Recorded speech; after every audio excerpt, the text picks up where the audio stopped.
Hi guys, welcome to Razon.com. This is Mohit Soni, and right in front of you is the Tata Safari. Yes, it's back. It's based on the Tata Harrier that we saw earlier, and we recently road tested. This is the Safari that we've been waiting for, whether you like it or not, because there has been some criticism about calling this the 5-seater Harrier-based car. This, which is a 7-seater, calling it Safari isn't going well with some people. But you'll have to see in person to realize the fact that this is their flagship model, so they deserve to call it the Safari. And as you can see, this is the major highlight of the design. I'm quickly running into that aspect. You've got the step roof here, and it looks very nice, very old school, at the same time very modern, and it's got these nice elements that are running around the way this has been done here. And this is done in chrome, and these are the roof rails that are usable in the non-sunroof version. Coming back to the side profile, as you can see, these are now same Calypso-ish 80 wheels, but they are now in 18 inches of size. On the Harrier they were 17 inches.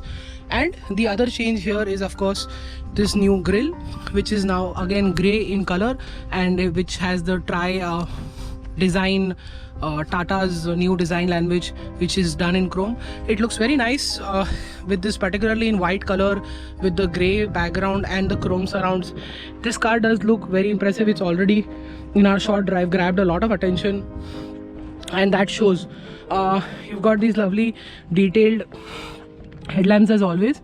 As you can see, there's this Easter egg sort of thing inside there, and which is also seen somewhere else. But yeah, this is the side profile of the car. Looks very nice, very big, very intimidating, in a very modern way. At the same time, with this element here, it makes it look a little old school. That is again the thing that I was talking about. And this is the rear profile, and distinguishing the Harrier from the Safari are these two different LED lights, which are helping it distinguish from the Harrier itself, because the Harrier, if I'm not wrong, had a single one. This is much different and has a double tone on it, two lines running in. And yeah, I think it looks very modern.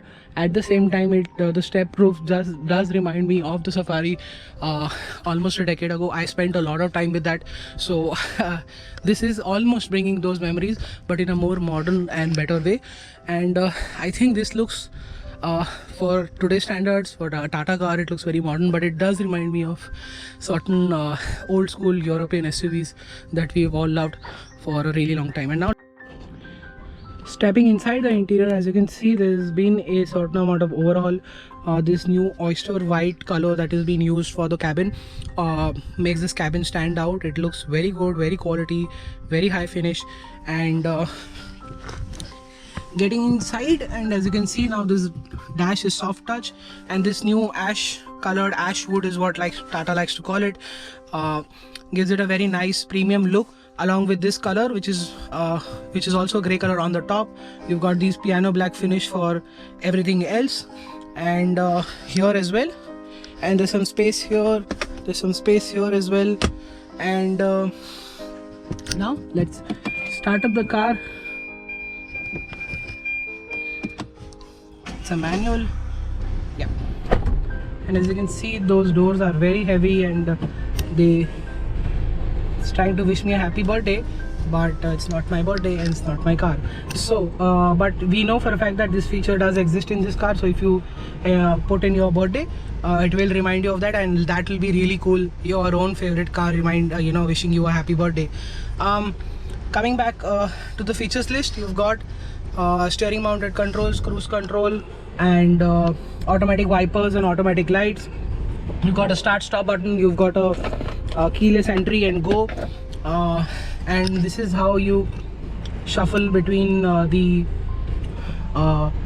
settings here via this button. It's the same as the Harrier.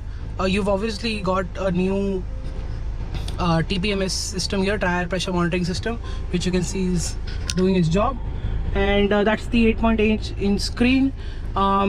It's gotten much better than before. It's very smooth, quite easy to use, very intuitive, and is almost quite fast. You've got a fantastic AC that works really well as always in any other Tata car that we've seen in the past. I am sitting on a powered seat. These are the drive mode buttons. You've got Apple CarPlay and Android. What you can see here is a storage area which is cooled. You can control that via that knob over there. You've got a 12 volt charging socket, and you've got two fast chargers here along with a fast charger that can be seen here as well, and that's the aux cable for your mobile phones. And you can keep some stuff here like this, dash it in. And the sound system, it's a 9-speaker JBL sound system. It's fantastic for this car. We saw it in the Harrier, and I think it's got 1 or 2 more speakers over the Harrier, so that makes the overall sound system even more better than before. These are the rough the rough road modes that Tata likes to call. And there is wet, as you can see. Wet mode activated. Yes, that is the rough road mode. City drive mode activated. Rough road mode activated. City drive mode activated. Okay, there is city drive mode, rough mode and wet mode in the car. And yes, this is the new inclusion. This is the electric parking brake and the auto hold. So if you're on a signal, you just need to press this button, and you don't need to put your foot on the brake. If you completely want to engage parking brake, then obviously you have to press the brake and engage and disengage like this. So yeah, if you have to engage, you have to push it like this.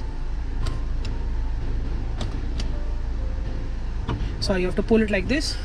And and obviously that's the biggest highlight, what now Tata likes to call majestic dome. That's obviously a big full-size panoramic sunroof, giving in a lot of light inside the cabin, which is already airy thanks to this great color combination of oyster white along with grey and ash wood that we see here over the Harrier, which had a wood finish. And that's what the cabin is here. Now let's sit in the back, because Tata says we have a different experience waiting for us over the Harrier. This is me sitting behind my position, and very good amount of knee room, very good leg room, excellent headroom. And as you can see, 3 people can sit here really well, despite there's a small transmission tunnel here. A smaller adult or a kid will be completely happy with this.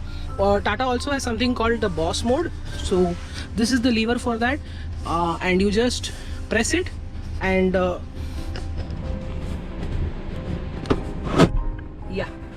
you'll have to push it a bit hard depending on who's doing it. And as you can see, boss mode activated, and endless amount of legroom and knee room on offer. These seats here, where I'm sitting, I can adjust them. So yeah, still I have enough knee room. If I push it all the back, there is obviously a plenty. You've got these events here, Twitter in the door pad.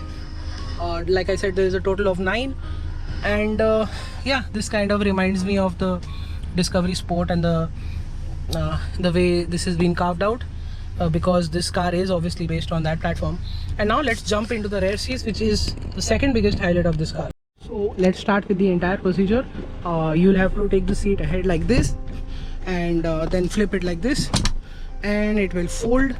Then you get inside. As you can see, it is quite easy getting inside here. And I'm going to sit behind the seating position that I was in, which is pushed all the way back. And I think I can sit here for some time, and if I take this slightly ahead, I can sit for even longer time, because look at the headroom that I have. It's very nice. It's got a lot of headroom in here. Obviously I can sit, push this ahead a bit, and I can get even more space. And you've got seat belts here. You've got a AC vent that you can control it from here. You've got fast charging points here. Obviously this is only on the one side. You've got a net to keep some stuff, a very small can holder, and it's a pretty impressive rear 7-seater. Quite impressed with the kind of legroom and headroom that I have on offer. The boot for you with all the 7 seats up. Honestly, I expected a bit more boot space with the seats up. While this is just about okay for stuff like this and small bags. Like I said, I expected a bit more when it comes to space because I was expecting a lot of space for the rear passengers as well as some boot space. Well, I think no other car in the segment offers also more than enough space with 7 seats. So I think that is it. But let me show you how you can fold the seats. So you saw how it looks like with the seats up and a bit of luggage. Obviously we expected a bit more space, and but nevertheless no other car in the segment offers a tremendous amount of boot space with the 7 seats up. And obviously if you need more boot space, then you would buy a 5-seater and you would have all the seats space in the world. And obviously if you still want to go 7 up with luggage, you can opt for a non-panoramic sunroof version, and you can have these roof rails carry almost 150 plus kgs of weight, and I think that's also fantastic. There is no electric tailgate, which we expected as well. I think it should follow in some time. You do get a sensor and a camera at the back. The camera is also quite good than before, but could have been a bit more high quality. And obviously we don't know the price, so we can't say what's it like when it comes to value given the overall feature set. But now let's jump to the driving part. So finally we are behind the wheel of the Tata Safari, and how does it feel to drive? Well, to begin with, let's check out the ergonomics. Well, you have a very nice driving position. You sit straight up, upright. It does remind me of the old Safari to a certain extent, because the Harrier also did to a certain extent, and the Safari definitely does, because you sit a little bit higher than usual in the back as well as in the front, that I explained to you earlier. And certainly the two highlights that I have seen here is the A-pillar, which comes in between from time to time, especially at roundabouts when you're taking a U-turn or at a complicated junction. Also the mirrors, well, they continue to be a big, they're a bit big in size, and they could have done with better visibility. I see there is some scope of getting the mirror up so I can get a better view of what's behind. But then I'm also sitting quite high, so I have a good view from the IRVM here. And like I said, the ergonomics are pretty much okay. You can live with it. The most important thing, of course, is the seat comfort as well, and which is pretty good. I'm quite a big guy, and these seats look very, very supportive.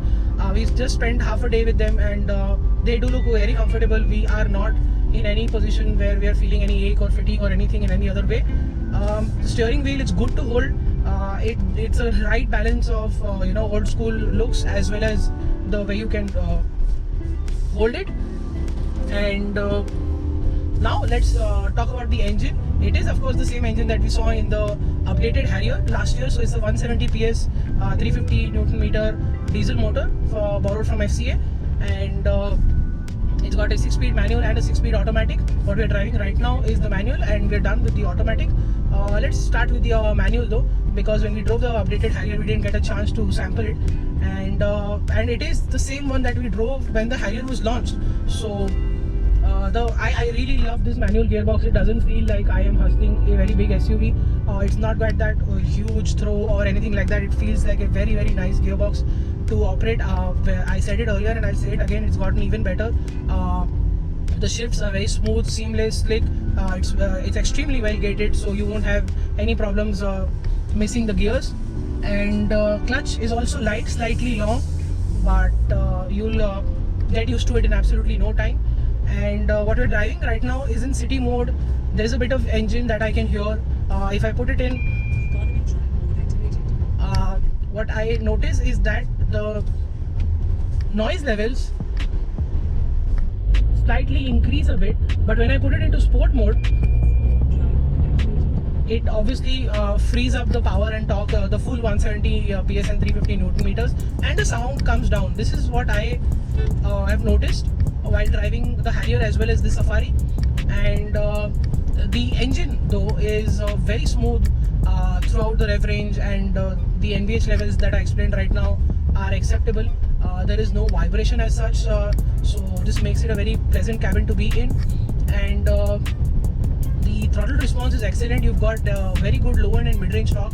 It's got a good amount of top end thrust as well, so you can just go for it, and you can find yourself doing 120, 140 on the expressway quite easily. So you'll have to keep that in mind while driving, and slightly look at the speedometer from time to time.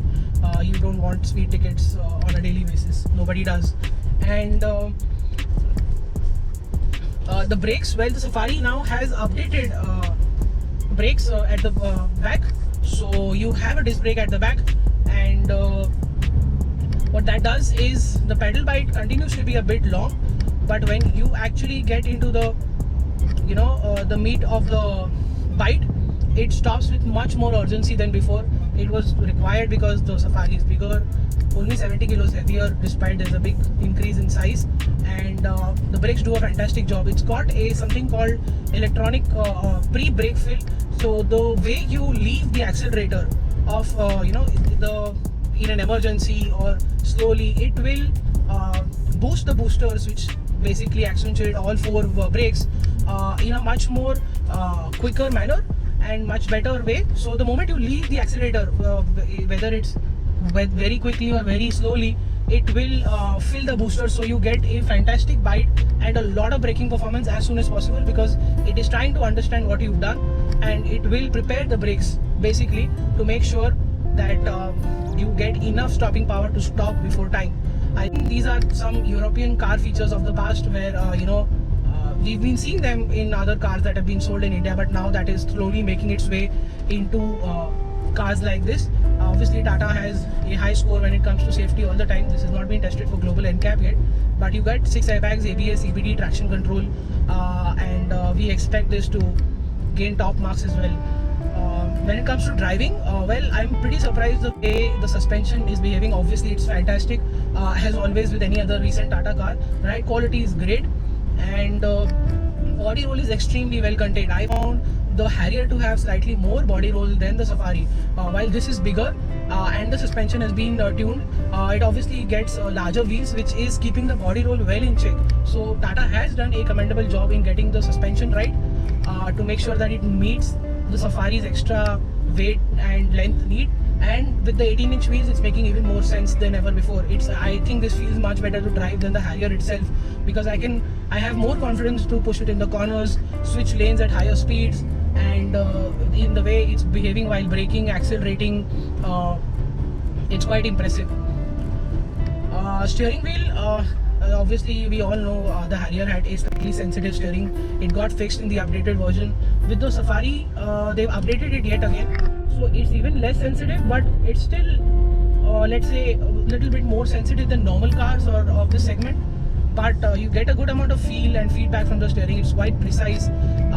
Obviously the feel and feedback part could have been a bit more better, but then I think for the most part of it, you're not going to realize much of it. Even us driving enthusiasts should be happy with it, because it is light at low speeds and parking speeds, so everyday driving is not going to be a problem.